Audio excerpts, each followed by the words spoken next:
As you know, Randy spoke last week, and he spoke about conflict and resolution and disagreements. And so you guys have the privilege of having Jim Janke, who's also one of our elders. He is no longer the youngest elder, and he's so proud of that.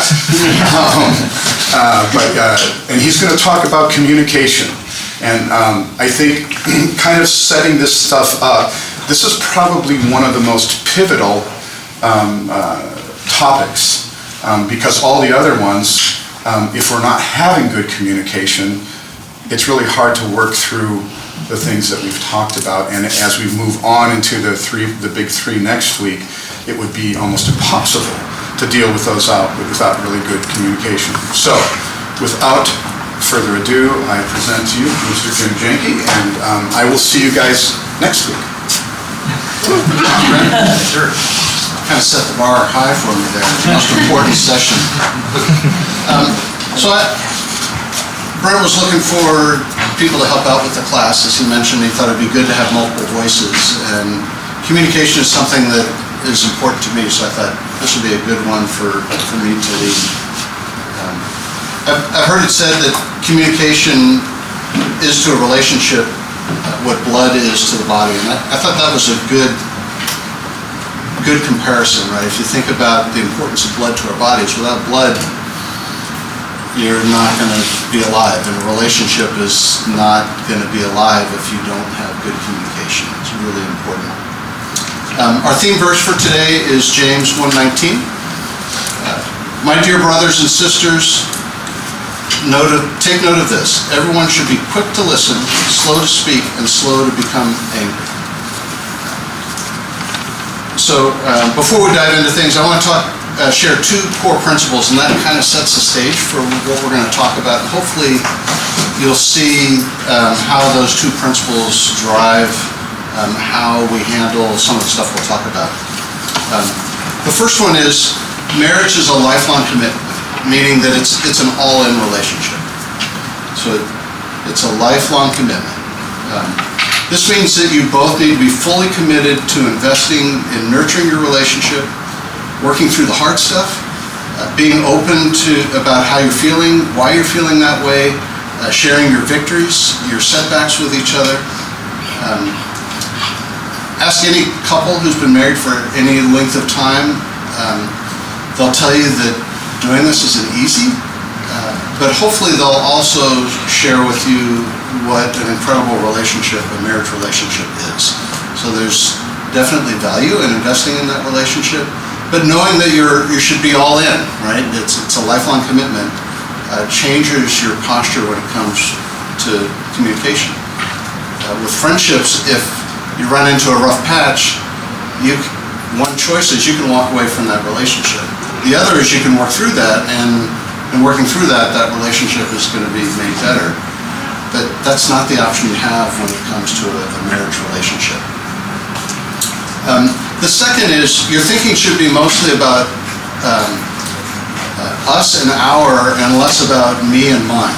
Now, that doesn't mean that you can't have things that you do on your own, but when you're starting to think in terms of how do I work through this, and you're thinking about it from yourself and what is best for you,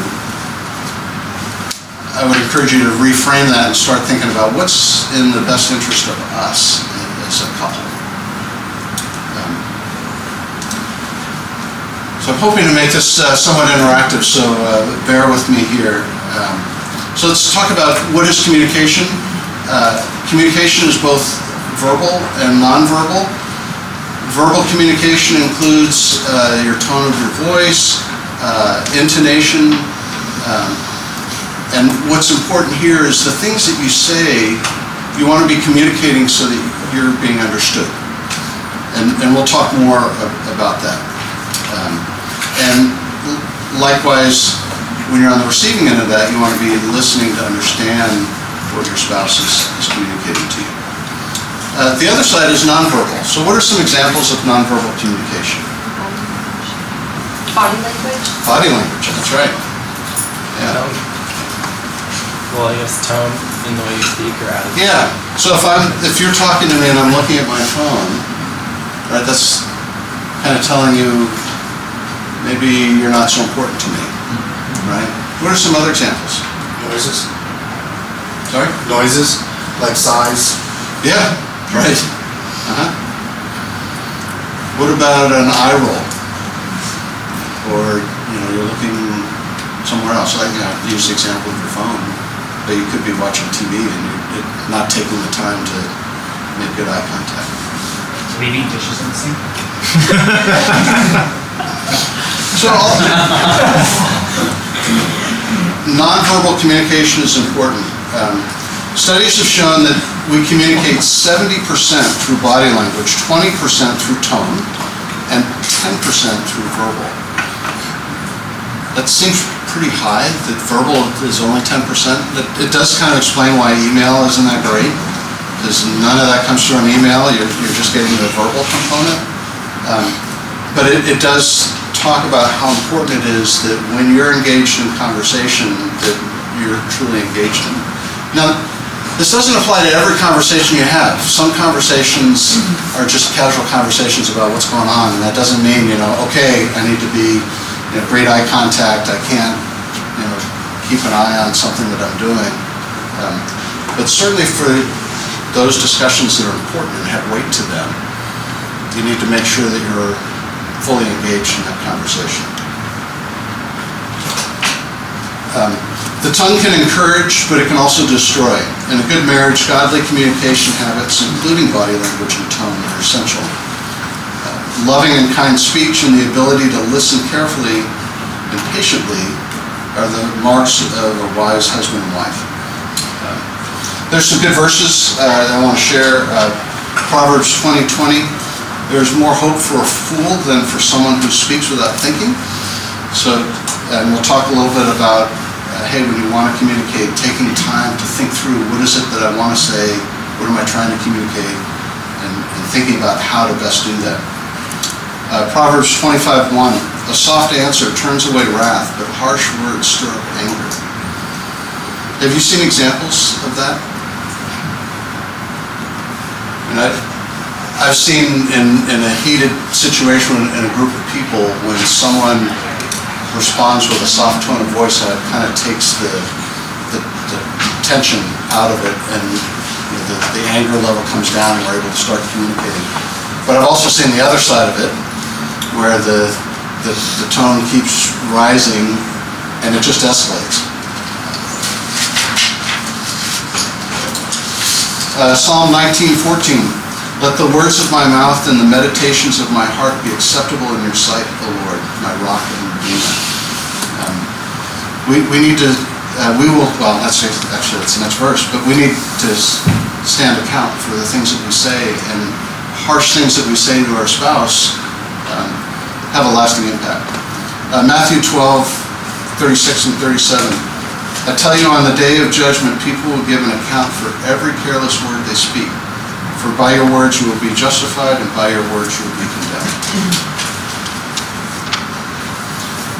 So what are some things that you should talk about in marriage? We're talking about communication, but what kinds of things should you be communicating?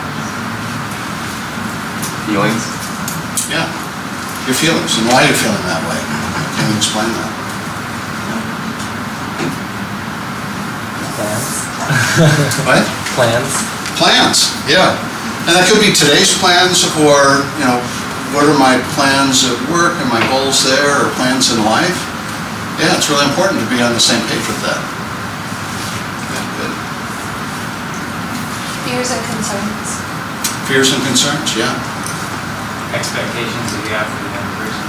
Yeah, what are your expectations? Yeah, good. I'm really big on transparency, that comes to finances and how money is being spent. So making sure, I guess I should mention, my wife Krista isn't here with me today.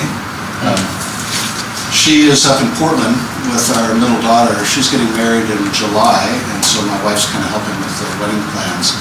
I was supposed to be doing the class, originally it was scheduled for last week, but she would have been here with me. So I'm here by myself this week. But Krista has access to all of our account information. We don't have a separate credit card that I can go off and buy something without her knowing. Makes it a little awkward for gift giving. It's like, yeah, I see you bought something over at this place. I wonder what that is. But that's okay. I'll gladly give that up.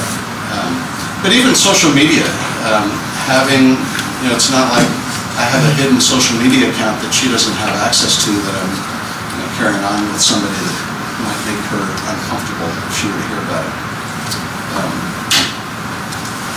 What about talking about your friends and even the difficult relationships, or I don't know if any of you have, if there's a friend of yours that your spouse has a hard time getting along with, how do you deal with that? And that definitely impacts how much time you should be spending with that person if your spouse doesn't get along with them. Do you need to agree on everything? No. Just what she says. That's some wise answer there. So tell me more. No, what things don't you need to agree on? Well, first of all, can anybody really argue that you are going to agree on everything? I just don't believe that. I've been married 30 years, and we disagree. We start out to disagree on many, many things, and we talk them through, and we don't end up always agreeing. So I think the right thing to do is to submit to each other and submit to Scripture. That's the right thing to do. Yeah. Doesn't mean we always do it. Yeah. Any other thoughts on that? Open-handed issues we disagree on, but closed-handed issues like supremacy of Christ, that makes us equally yoked to be married, that should not be altering factor, at least in the beginning, when the marriage starts or the relationship starts. Yeah. Yeah, there are definitely things, significant things you need to be on the same page with, but yeah, you're right. I mean, you can't agree on everything, and some things don't rise to the importance of, does it really matter? And that's a good question. Is this going to have an impact on the relationship if we have a difference in opinion on this?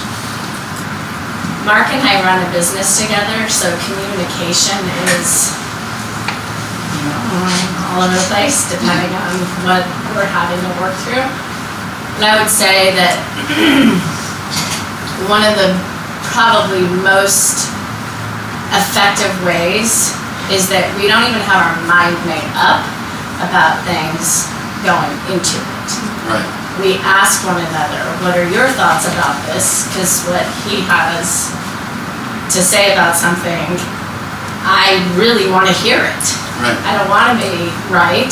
I don't want it to be my mind made up about something. I mean, I think you do the same with me, because that's what iron sharpens iron and helps us get through. So I like what you said there about having an open mind, right? You're not coming in dead set on a particular opinion. It's, hey, let me hear what he has to say, and that might give me a different viewpoint that I hadn't thought about. And in light of that, I understand where you're coming from. Yeah. Good.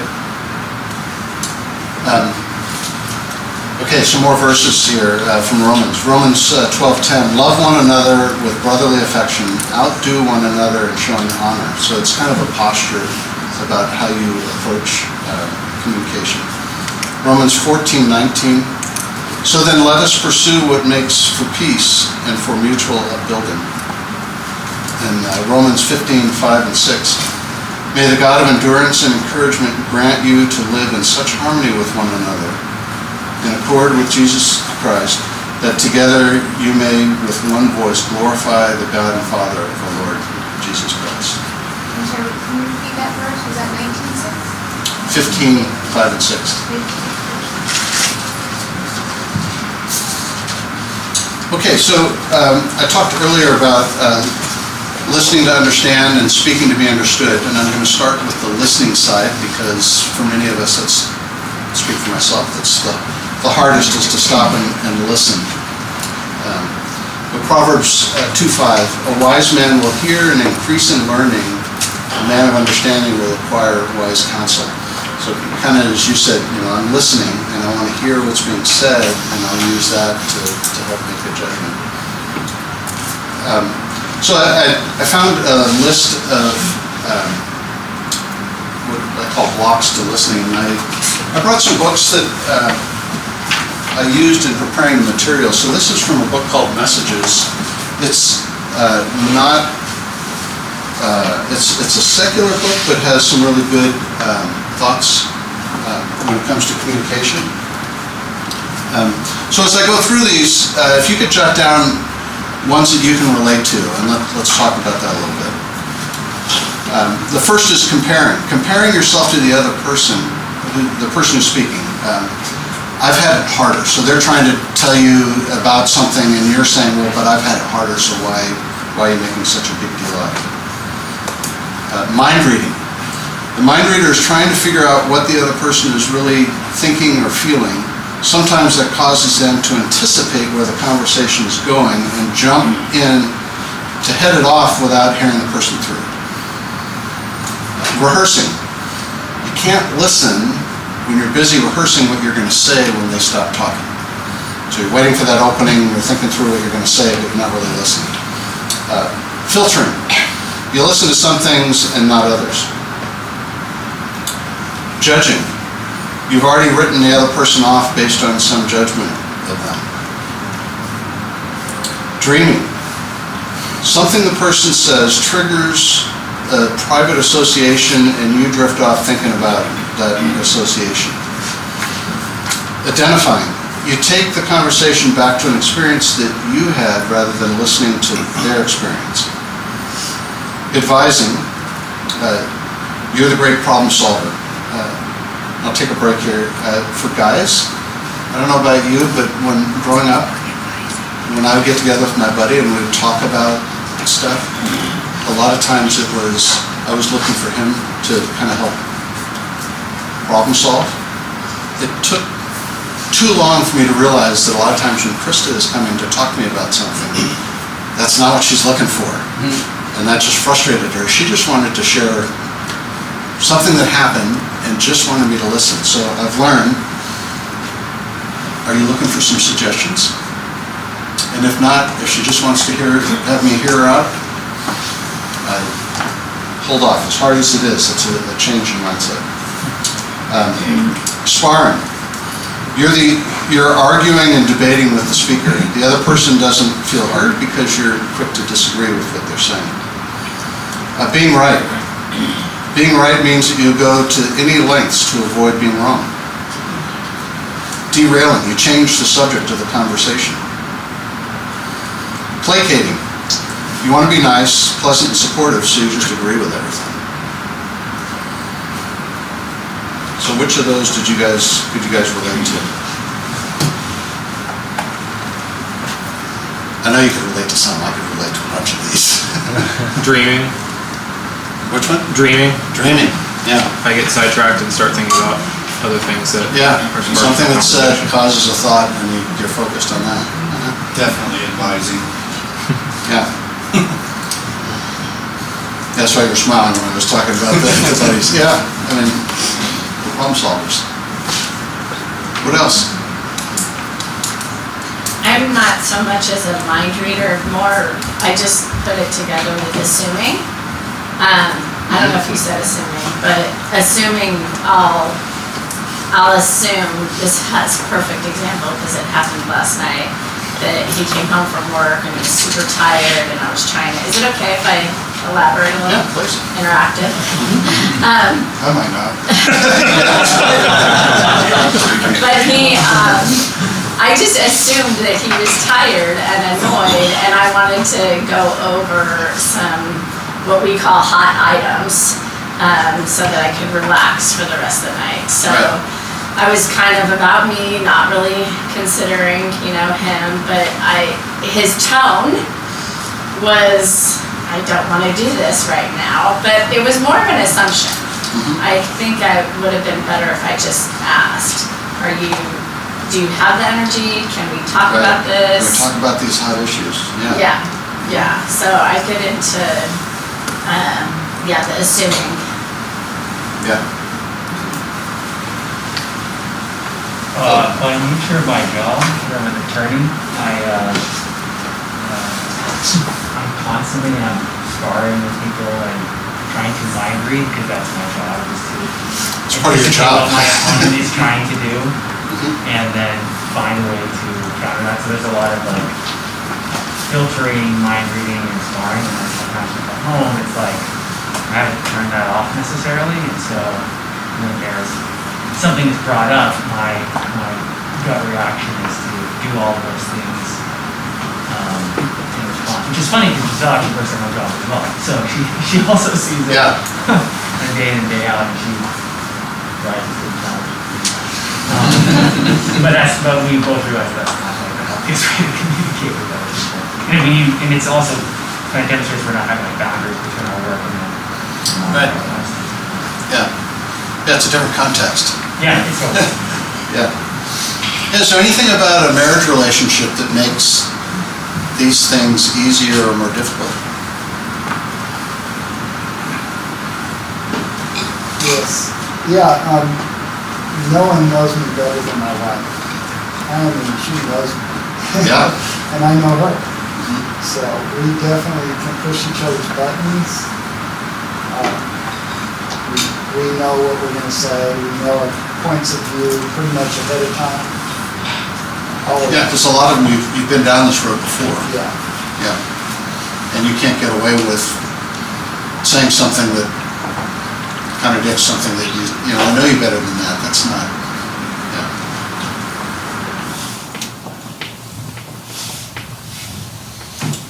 Okay. I guess if you have the right mindset, it can be really positive though too.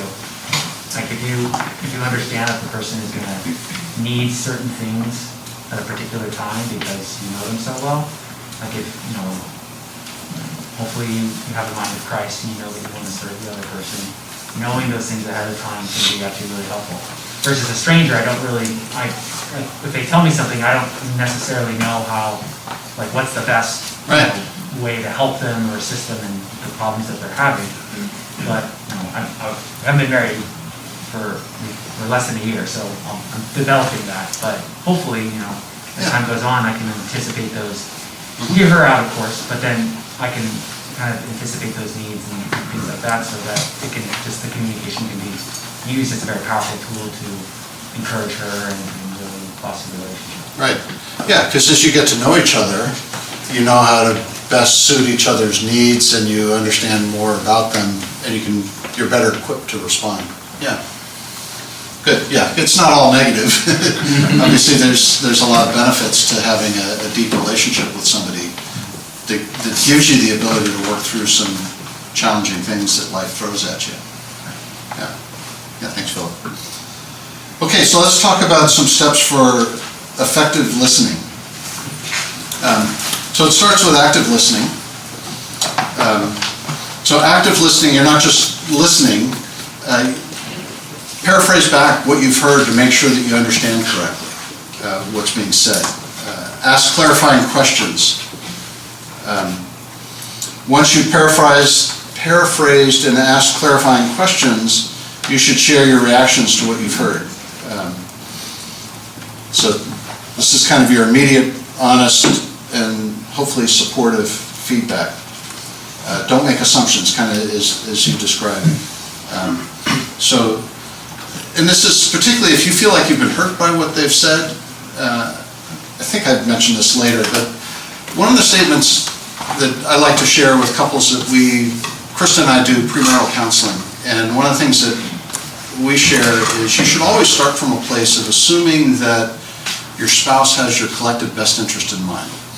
So if you've been hurt, don't just assume, they're trying to hurt me. It's hopefully, if they have your best interest in mind, you've misunderstood something. So you can ask some clarifying questions. Are you really saying, what I'm hearing is this? Is that really what you mean? So to kind of bring out, what is it that you're trying to communicate here? And then you can kind of respond to, well, here's how that makes me feel. When you say this, here's how that makes me feel. Or what did you mean when you said something?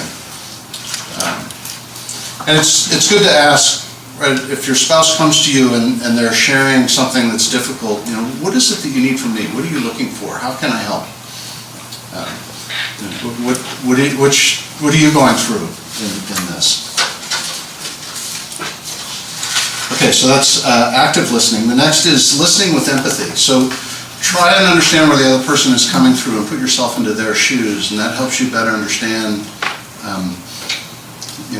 what they're sharing. What is the need or the anger or anxiety coming from? What are they experiencing, and what are they asking for from you?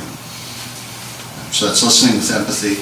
Listening with openness. I like, that was great what you shared earlier. Rather than coming in with a preset idea of something, be open to what the other person is saying. And does that allow you to change your perspective on something? Listening with awareness. So Philip, this kind of speaks to your point. Compare what's being said to your knowledge, the history, the shared history with your spouse, the way things are, how what you're hearing, that communication fits in with what you know about your spouse. So hear and observe the congruence between those.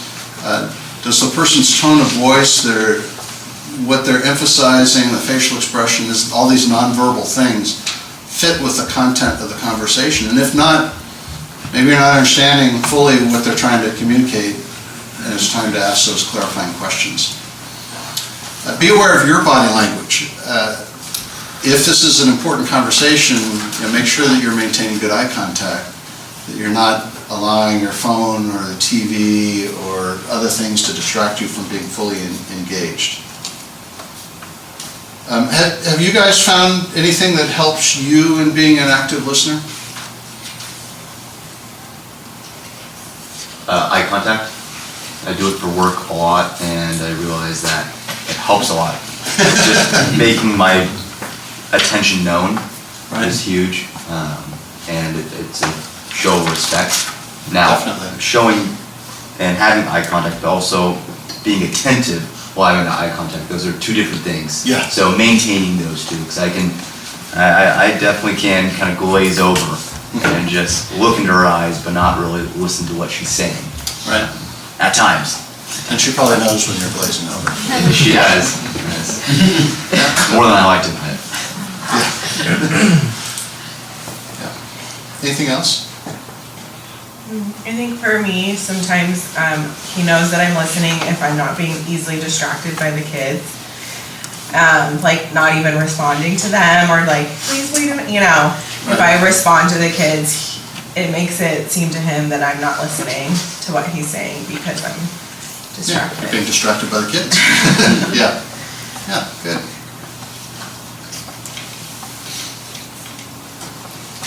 Okay.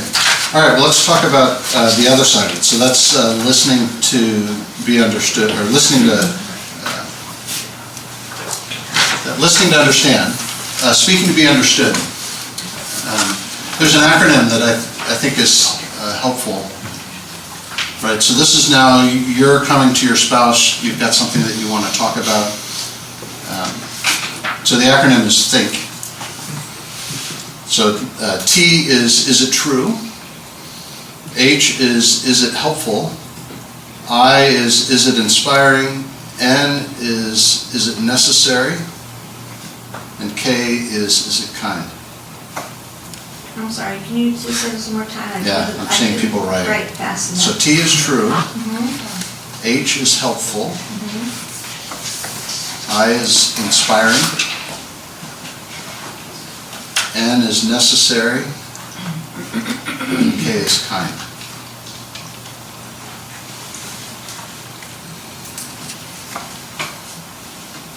So before you launch into an important conversation, take time to think about how you're going to effectively communicate what you have to say. So what is it that you want to say. And I'm going to write these down. So you start with, what's your observation?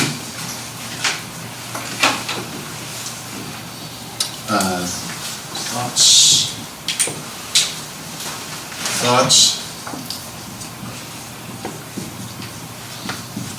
How are you feeling about that? And then, what do you need?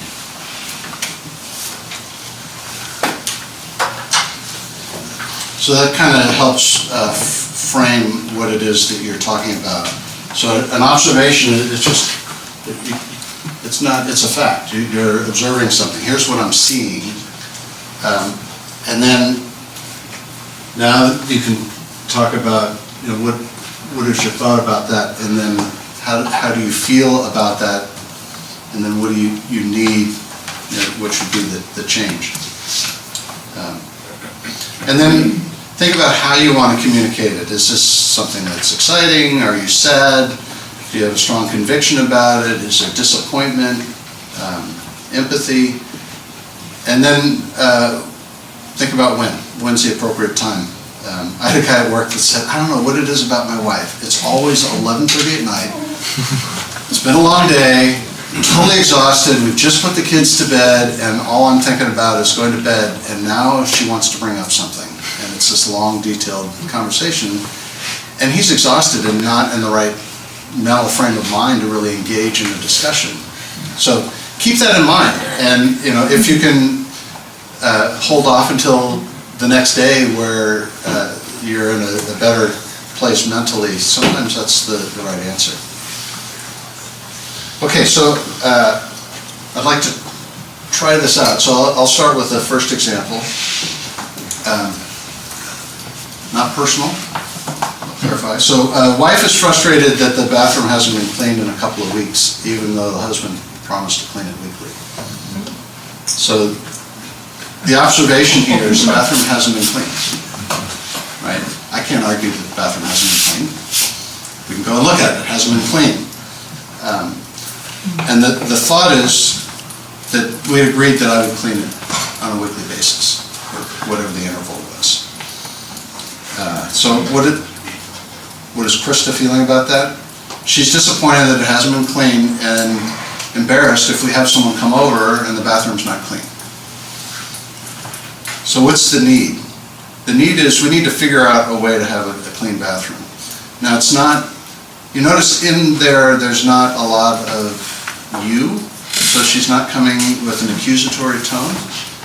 She's come to a place now where there's an unmet need. The bathroom isn't getting cleaned, we need to come up with a better way to take care of that.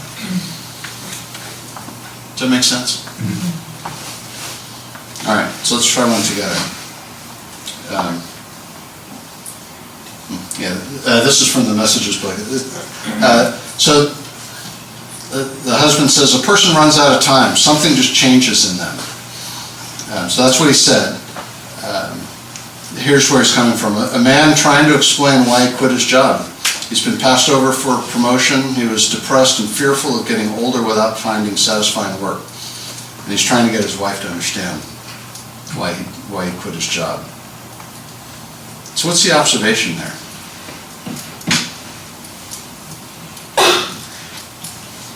Do you want me to read the man's side of it again? Okay.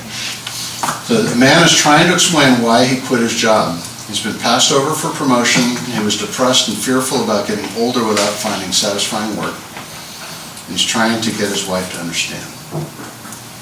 And what he said was, a person runs out of time. Something just changes in them. Which if I heard that, I'd be kind of confused trying to connect that. What's going on? You don't have a job anymore. Sorry? He's quit. That's the kind of the baseline fact. He's quit. It's not working anymore. But he's Yeah. not at that place. Yeah, he's quit. Yeah.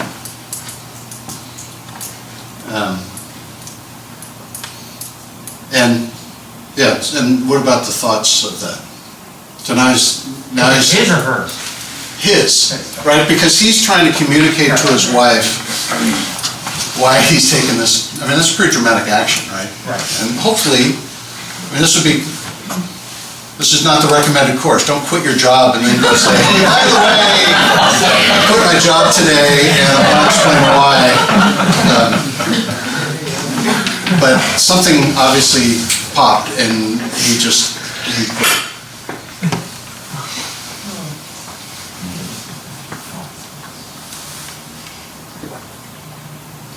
So we talked about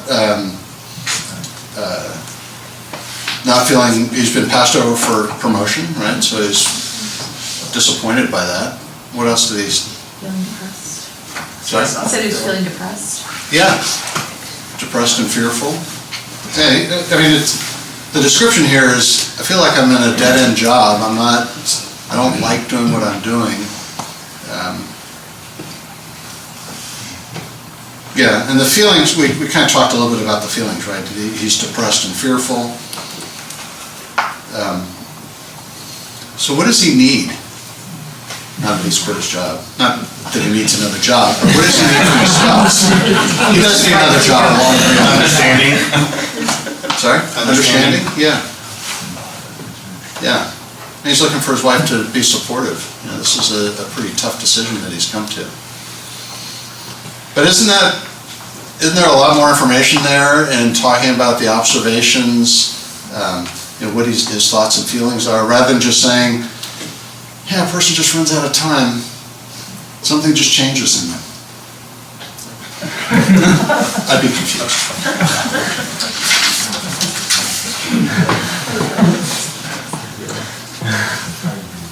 Any of you have teenage children? So we had this conversation with my high school, now college graduate daughter. I know, you don't have to tell me. After being reminded of the upcoming finals for the 4th time, a 16-year-old is feeling over-controlled by her parents.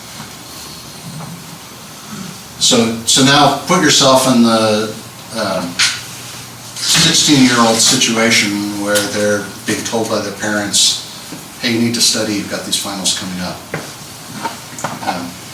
So what's the observation that the 16-year-old has? Parents are on their case. Yeah. Yeah, you've talked to her 4 times. Sorry? I said there's probably more feelings than parents on their case.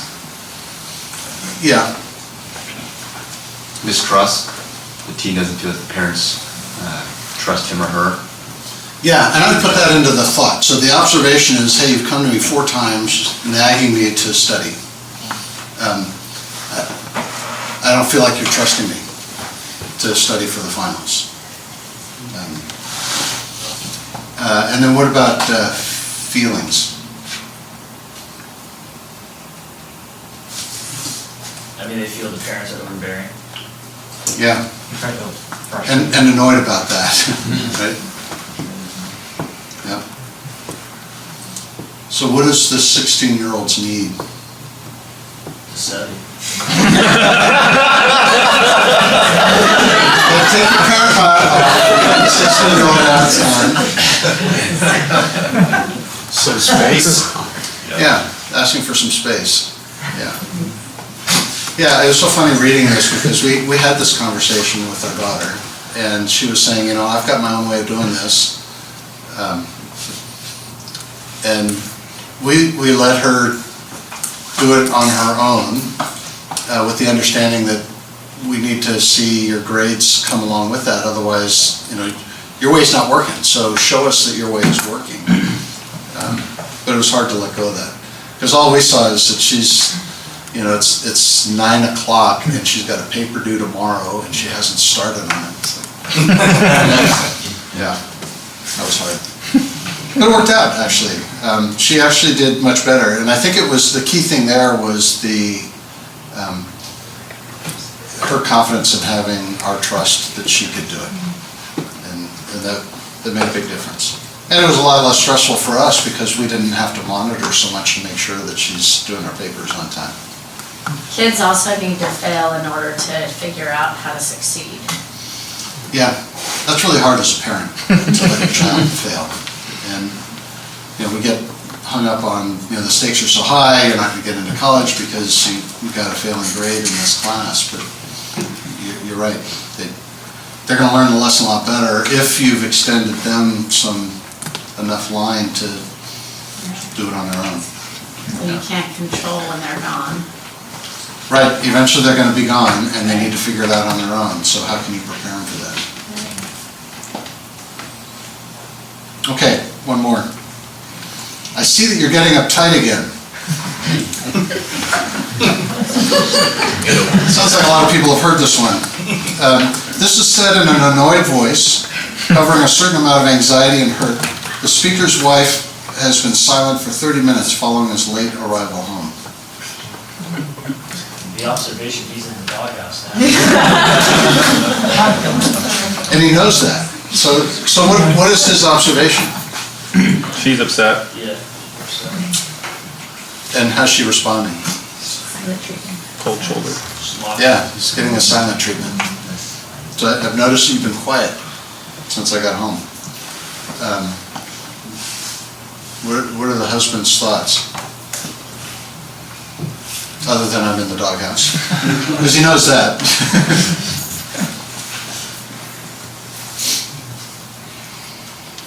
Maybe he's thinking like, how do I solve this problem? Yeah. How do I fix it? How do I fix this? He might be confused. He is confused? He might be confused. Yeah, because he's not getting any feedback. Wife is quiet. That's weird. Yeah. Yeah, I like the statement. I think you might be upset. I've come home late without calling you to let you know. Because this is, I guess we don't know that yet. Okay. What is he feeling? He's getting the silent treatment. Anxiety. He might be scared. Panic. He's scared? Yeah. Yeah, because he knows something's not right. Yeah. Uh-huh. What about his need? This needs communication. Yeah. She's not, well, she is communicating. Oh, that's true.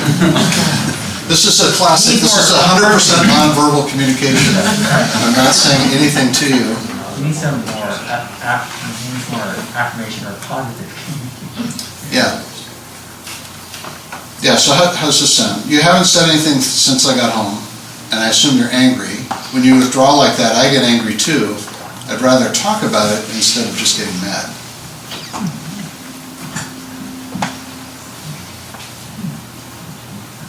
That might go over a little better than I see that you're uptight again. Right, and that's going to escalate things, right? If you just say, I see you're uptight again. So you're now kind of getting into, hey, let's work through this. You know, I've come home late. I'm sorry I haven't called, but, you know. It's still kind of provoking though. Which is? The second one. They're still provoking comments in this statement. I'd Right, rather like talk about it than Yeah. getting mad? Yeah. Yeah. Yeah. Hopefully instead of getting mad was him self-reflecting. So maybe there's a better way to put it that, you know, I don't want to be mad at you, but the way that your silent treatment is making me mad at you, and I want to understand what's going on, what you're going through, and how can we handle this? Work's been really busy. I've had to put in extra hours. Right. And now you can start a conversation about that, hopefully.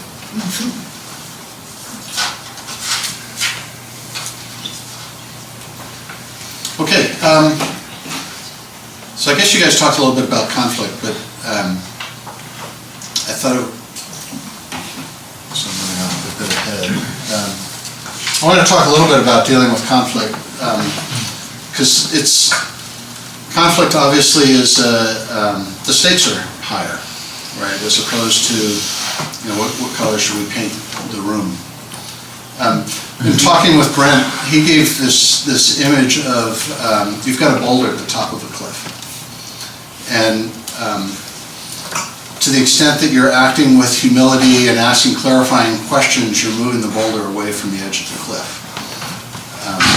But emotion and anger is pushing it closer to that cliff. And eventually, if the boulder goes off the cliff, now it's just anger and emotion that's taking place, and you're not having a rational conversation about something. So our goal is to be moving that boulder back away from the edge of the cliff. So I like Ephesians 5:32. Let each one of you love his wife as himself, and let the wife see that she respects her husband. So love and respect needs to be at the core of your discussion. I'm sure you guys have all heard Ephesians 4:26. At the end of that verse it says, "Do not let the sun go down on your anger." So what do you think that means? Now, obviously we can read the words, but so how do you put that into action? Something's irritating you or your spouse throughout the day, address it before the end of the day, before you two lie in bed, not letting it spew over to the next day and causing more conflict or silent treatment or frustration and whatnot. Yeah. So what about my coworker's wife who brings up something at 11:30 at night? When feasible.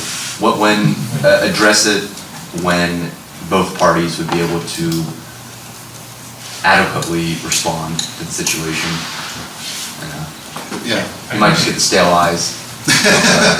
Addresses it. I think the verse that follows kind of clarifies that a little bit, because it says, "Give no opportunity to the devil, have a foothold." So it's saying, obviously, I mean, the sun is already down, so.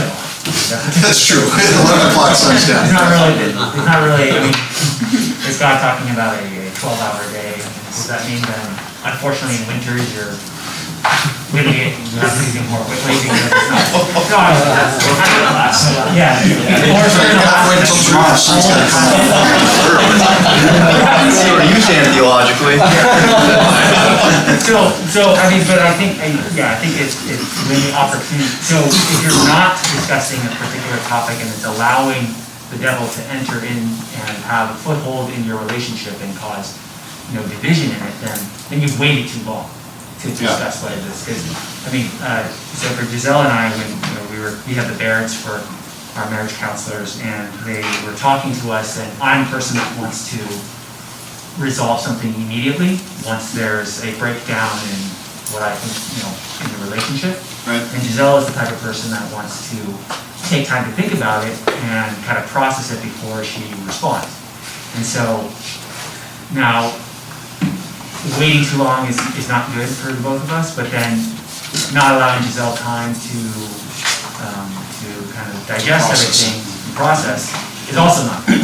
And so we need to kind of agree, like, hey, if you need space and time to think about it, we'll do that for a certain period of time, depending on the serious nature of whatever it is, and that allows us to have a meaningful conversation where we're both trying to resolve it rather than a rushed conversation where we feel like we're having to concede something in our interaction with the other person.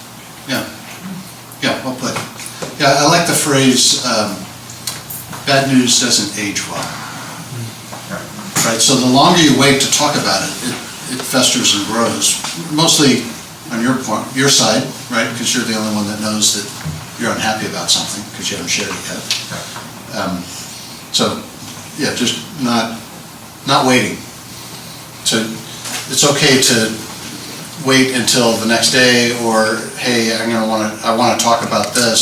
So I don't know what you found effective with helping Giselle understand, hey, here's something that I want to talk about, so that she has an opportunity to kind of think it through, or maybe start the conversation without the sole objective of finishing it and resolving it at that time. That might be a way to deal with that. I mean, just to add to that, I think it's easier now that we're married, but like when we were dating, so he would get off of work late, and so on 10 o'clock at night, or would be in the evening.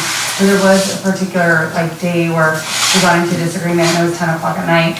I was exhausted, and I'm like, so in that scenario, I said, and I literally said that, I was like, let's apply what the Bears taught us. I'm like, I'm not happy right now, and I know we have work at 8 a.m. I was like, Right. ideally, we're not gonna be able to talk till 5 p.m. So I said, after work tomorrow, let's talk about it. Yeah, Also, so you set a time, yeah. Yeah. Not like going to bed angry, but knowing that something's bothering me, so we can Right. talk about it. There, even using that verse, it's the first part of it is quoting Psalm 4:4, which, so that part that's quoted, be angry, do not sin, but the next part says, reflect in your heart while on your bed and be silent. So I think, well, it's very obvious that like, we should resolve the part that's causing us to sin, but in terms of like resolving it, you know, it certainly does seem like it's, scripture points that it's still wise to like reflect and try to figure things out. Yeah, yeah, good. Well, I think it's important that Jesus is first and our peace of mind transcends all understanding. I'm terrible about verbatim, but like when you get that with the Lord, then anxiety doesn't creep in. You don't have to have your way. This isn't a one-way road. It's a three-way road. It involves me, Mark, and the Lord. And so, yeah, I think like that situation, 11:30 at night. Right, yeah. Okay, but we cannot be narcissist here and it be all about how the wife is feeling. And I'm guilty of that. There are times where Mark is just like, oh, and if I don't want to deal with the wrath, I better like, get the peace because she's in anxious mode. And that's not. Never felt that way. That's not right. That is not right. That's making my issue all about myself and my needs. Right. And it's kind of him to set aside his and care for me, but it's not right that I do that. Yeah. So. What about, Daniel? I was gonna ask, like, what are some tools for, like, you said, I forgot exactly what you said, but you talked about like putting, like, basically like putting a pin in it. Like you bring it up, and be like, Yeah, at dinner you said this and it made me feel this way, and I'd like to talk about it. Like, I can't, like, for me, that's incredibly difficult to like start something and it's like, all right, let's just yeah, done. stop on Okay, it. we'll just, Yeah. let's put a pin in it until tomorrow. Yeah, that's, So there's a couple of things there. One is, how do you let your spouse know that there's something that you want to talk about and you want to know if they're in the right frame of mind at this point? or even if you are, yeah, because you might just be fuming, Yeah, you know? yeah, so you need to check your own emotions. Yeah. I don't think Brent would mind me sharing. So one of the things that he and Susan do is they'll put 2 coffee cups on the island in their kitchen. And that just says, hey, I have something to talk about. And I asked him, I said, so is that only when there's like, when you've done something wrong? Because then it would be hard. You come home from work and the cups are out.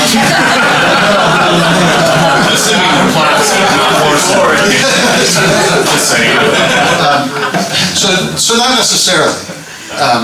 But the other side of it is, he might be in the middle of something and Susan comes in saying, hey, I'd like to talk about something. And now's not a good time because he's trying to wrap up something. So this is a subtle way of saying, I don't have to talk about it right now, but we do have something to talk about.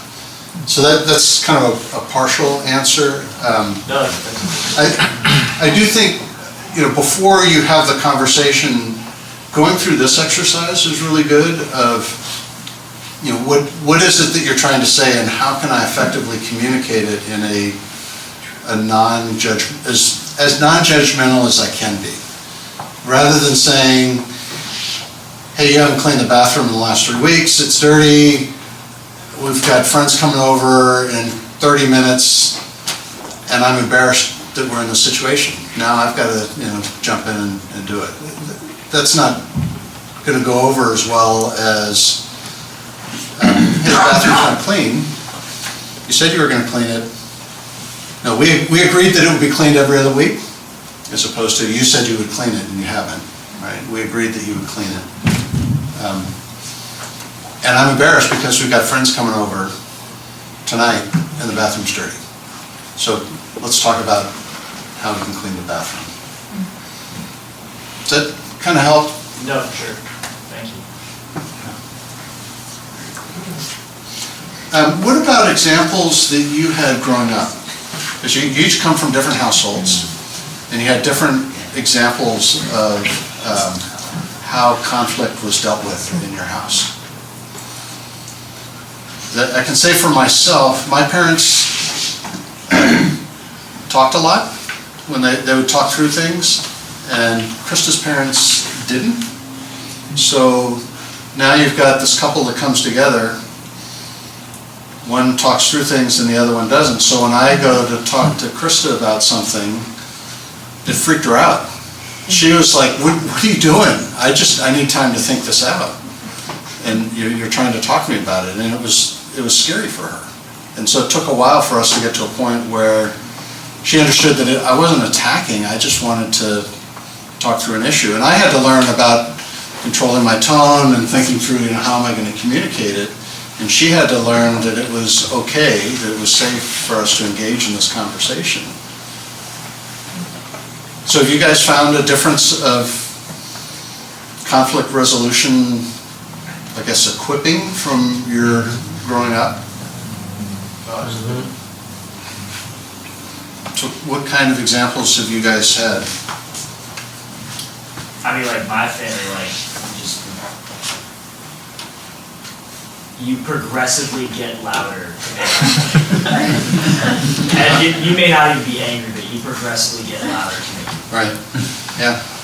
Yeah, that's not. But that's a way. Necessarily effective, but yeah. Oh, I think it's effective. Yeah.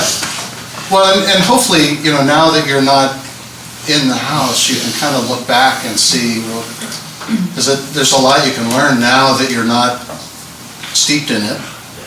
What worked? Yeah. What other examples did you guys have? I'm not trying to call out your parents. But it is important to understand, right, as you guys come together and you're trying to work through how do we deal with conflict resolution, but your training's completely different, right, and how you go about it. Well, for the younger married couples here, I would say one of the things Mark and I didn't do was actually talk about like what communication we came from and how what we could do to build upon or throw away, so if that's helpful for some of the younger ones, it would have been helpful to 21 years old. Yeah. Well, and it takes a while to realize that you're coming from a different place and recognizing that you need to shift. And like I said, it took Krista and I quite a while to get to a point where we can have these discussions without her feeling like she's being attacked. And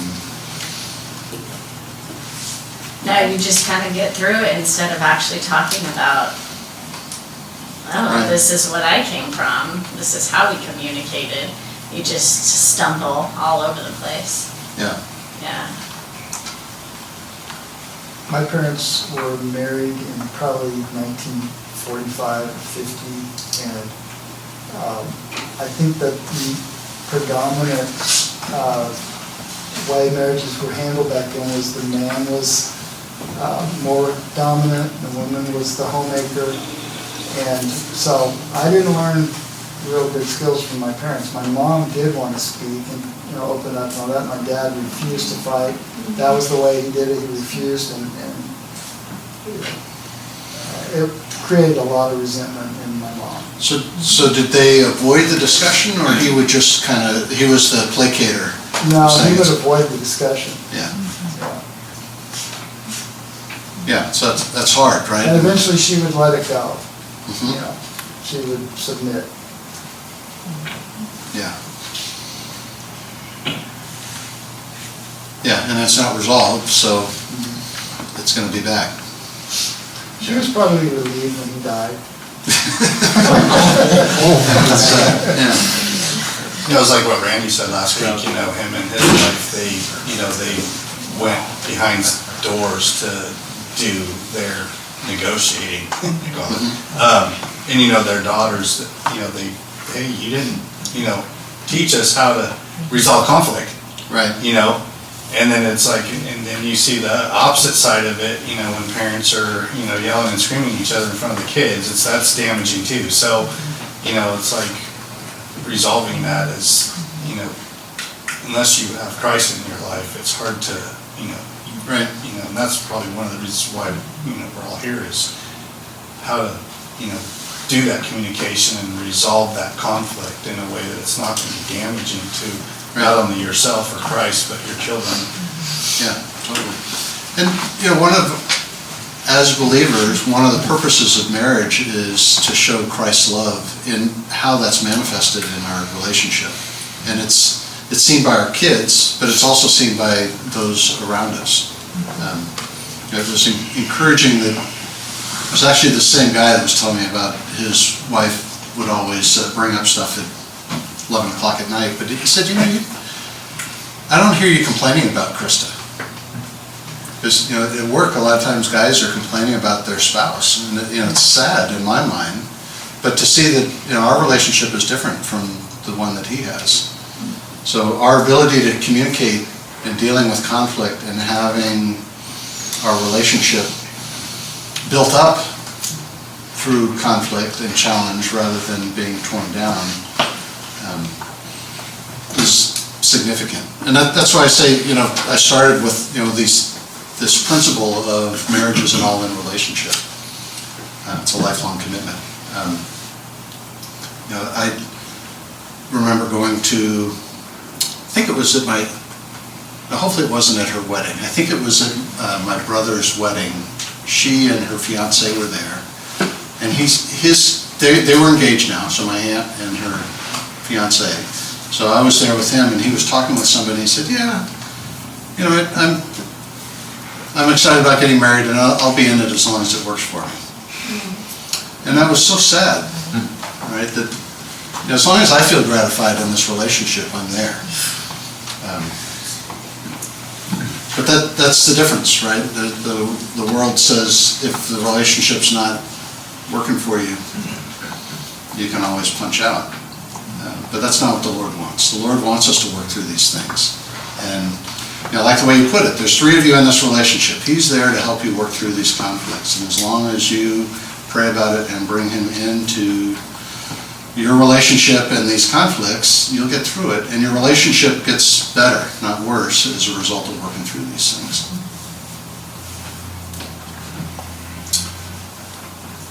So a lot of conflicts result because people feel attacked or misunderstood or not acknowledged.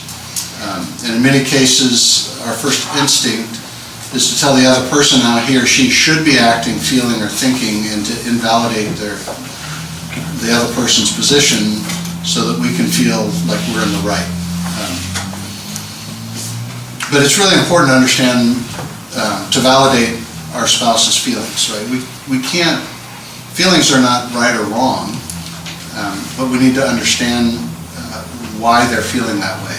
And maybe there's, you know, given a set of facts and kind of how they got to that feeling, maybe there's something in that, you know, wait a minute, you know, that's not what I meant back here. And that can be a point of the discussion. But understanding what is it that they're feeling is an important place to start. So, you know, validating their feelings. So validation is, what is validation? Validation is the act, process, or instance of confirming or corroborating the meaningfulness and relevance of what the other person's feeling. Put another way, it's being able to empathetically listen and understand the other person's point of view without having to change it. It's the ability to walk with another person emotionally without trying to change his or her direction.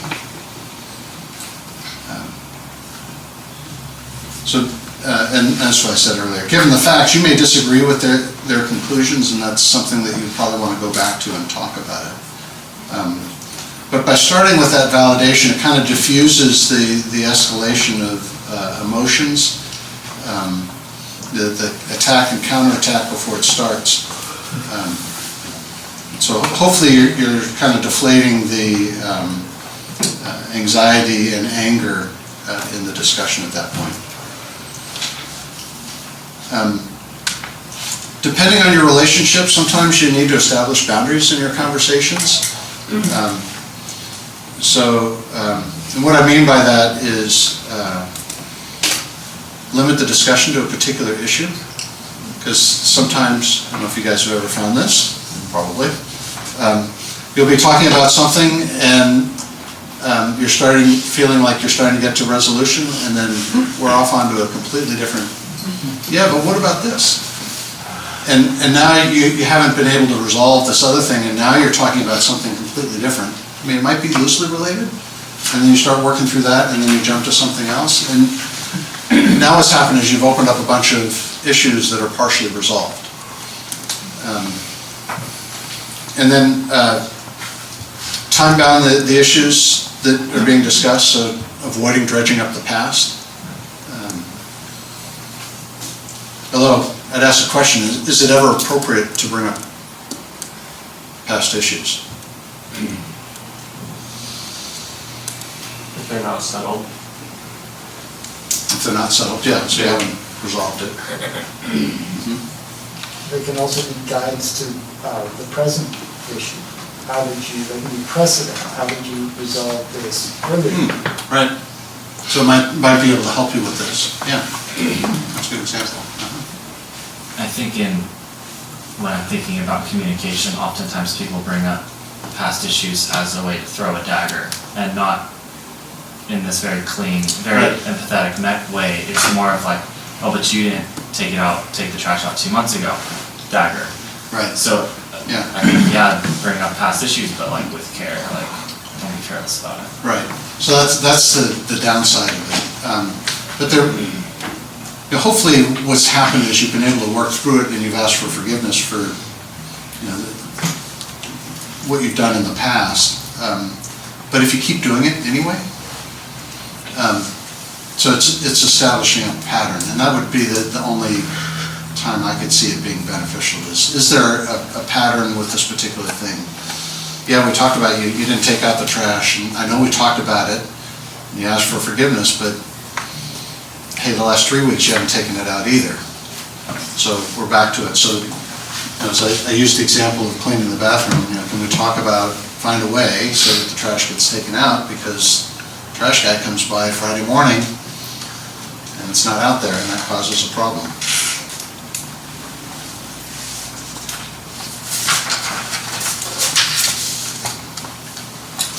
Okay, another book.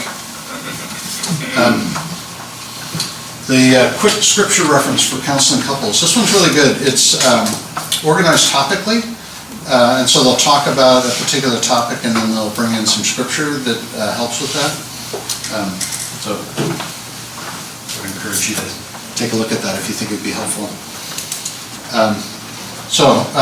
They had some practical steps for dealing with conflict. So it's a list, sorry, bear with me. Keep communicating as a couple. Talk. If you run into struggles, ask a mature married couple to help you work through those issues. Sometimes you're talking, but you're just ending up in the same cycle that you did before that you weren't able to resolve. So sometimes it's helpful to bring another couple in to help you through it. Don't argue over unimportant details. So what if she doesn't squeeze the toothpaste from the bottom of the tube? Get her own tube. You don't need to resolve that. It's not a problem. Ask, am I convinced I'm right in this situation? And then ask, how important is this? Is it worth fighting over? Does it matter for eternity? Don't always have to be right or have the last word. Be willing to take advice. Ask others for their thoughts. Be willing to honestly consider your spouse's viewpoint, as you gave earlier. Work on saying what you say with kindness and in a non-elevated emotional tone. It's not just what we say, but how we say it. Breathe grace. It's a well-known biblical counseling term. Our mindset must always be at reaching out to others with understanding and God's love. So one thing that I've learned over time is it's important to ask, is this something that's more important to me than it is to Krista? And the example I give, it might sound corny, but we're trying to figure out what color we should paint our living room. And she's asked me, so what do you think? And I have an opinion about it, but how strongly do I feel about it? And does it matter to me more how the room is painted than it does to her? And again, I'm a little thick in the head sometimes. It took me a long time to realize that no, it's really, the color of the room is really important to her. And it's, as long as it's not some wild color, I'm okay with it. So, do we need to get wrapped up in total agreement on which of the colors we're going to choose? I'll look at it, and there might be one that I'll pull off the wall and say, sorry, we're not going with periwinkle today. But within reason, pick a color, and I'll be more than happy to paint the room. And that kind of say, they're talking about, is this important enough to argue about? Yes, painting the color of the room is not important enough for us to argue about. And knowing that she'll be much happier with a particular color, that's great, and I'm happy for that. Any questions about any of those?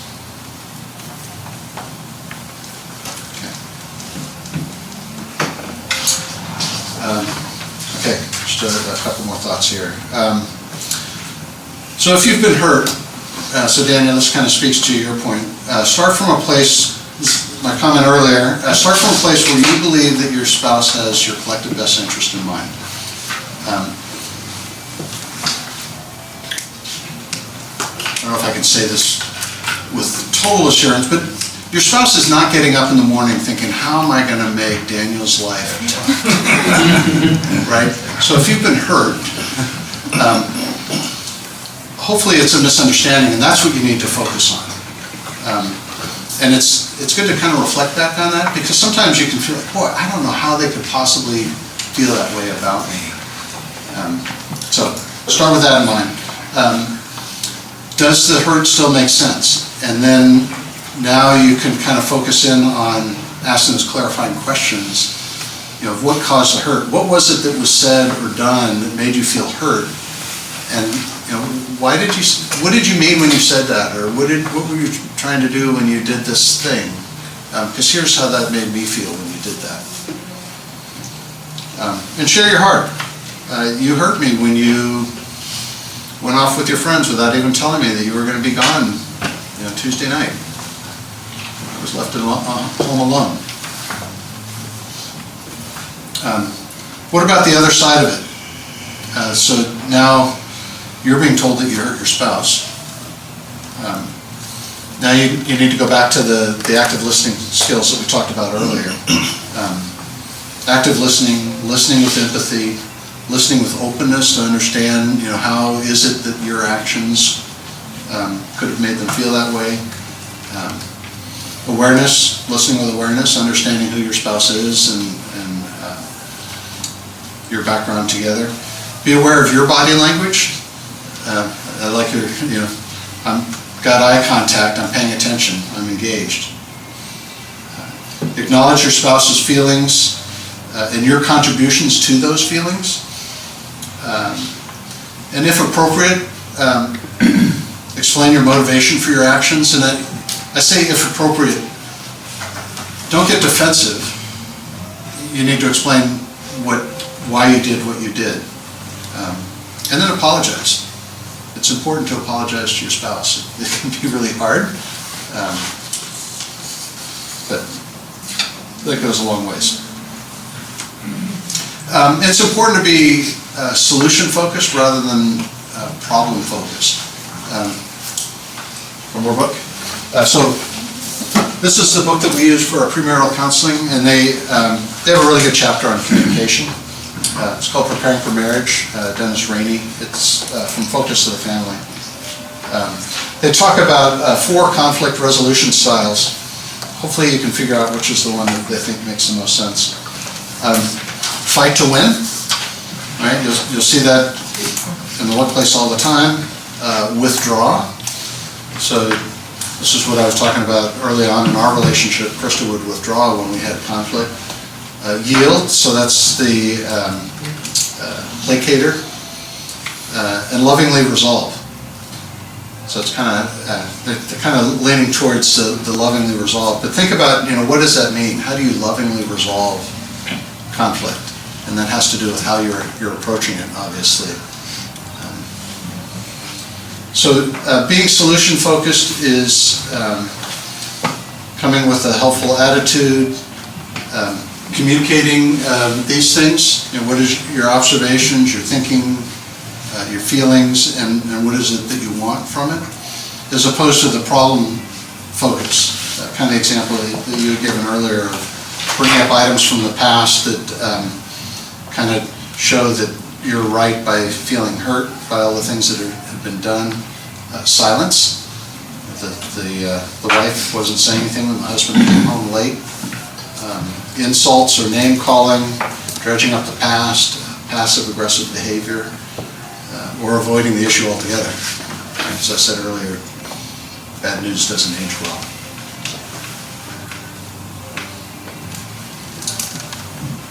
So any questions about anything that we've talked about? That's the material that I wanted to cover today. What didn't I talk about? Yeah. I would say just showing affection and complimenting, I think is key. Like you were saying with your parents. My parents didn't do that a lot, so I didn't learn to do that. But it's important for me to tell Kira that I'm thankful for something that she did, or compliment her. Yeah. Words of affirmation doesn't come naturally for me. Yeah, definitely. Ben? I just kind of want to feed into what he was saying, because I give words of affirmation very well, because that's my love language. Right. And Carissa, equally, her love language for words of affirmation for me is gift giving for her. And but that does not register in my brain. I'm right. She loves flowers. And in my mind, I'm they're going to be dead in 5 days. So how many of you have heard of the love languages? Yeah, so understanding, Dana, that's great. Yeah, understanding your wife's love language, which is often different than your own, is important. Even though it seems crazy, why would I buy cut flowers that are going to die in 5 days? Yeah.